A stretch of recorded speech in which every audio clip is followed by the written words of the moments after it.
Hello friends, welcome to Learning Web.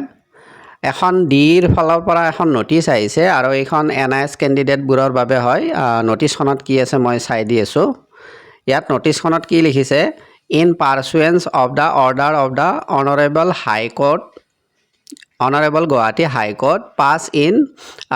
WP 3749/2025 Rupam Roy and others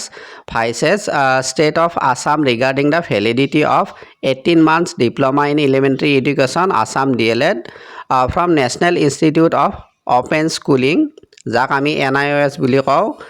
and in continuation to this office advertisement এইখিনি লিখা আছে তাৰে পিছত আছে this is for information of all the candidates who have submitted their document of DLED from NIOS that they need to submit the UDIS code as well as the name of the working school as on 10/8/2017 ইয়াতে মূলত কথাটো হ'ল কি যিবোৰ মানে NIOSৰ candidate আছে তেওঁলোকে কি কৰিব লাগিব তেওঁলোকৰ ইউডাইছ কোড আৰু যিখন স্কুলত তেওঁলোকে কি কৰি আছিল কাম কৰি আছিল বা শিক্ষকতা কৰি আছিল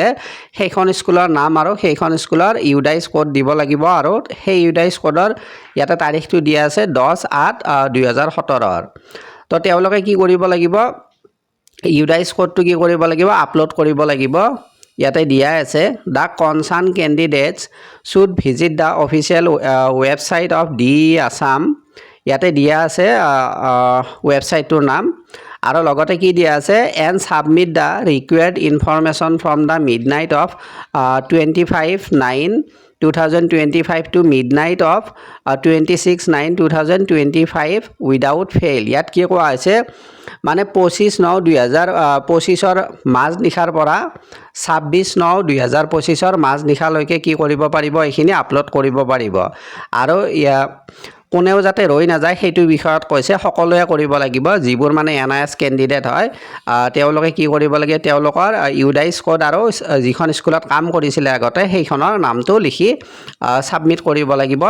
ডিৰ যিটো মানে অফিচিয়েল ৱেবছাইট আছে তাতে গৈ কৰিব লাগিব তো এইখিনিয়ে আছিলে ইনফৰমেশ্যনটো আপোনালোকে মিছ নকৰিব আজি লাষ্ট ডেট তো এইখিনি কৰিলে হ'ল আশা কৰিছোঁ ইনফৰমেশ্যনটো ভাল লাগিছে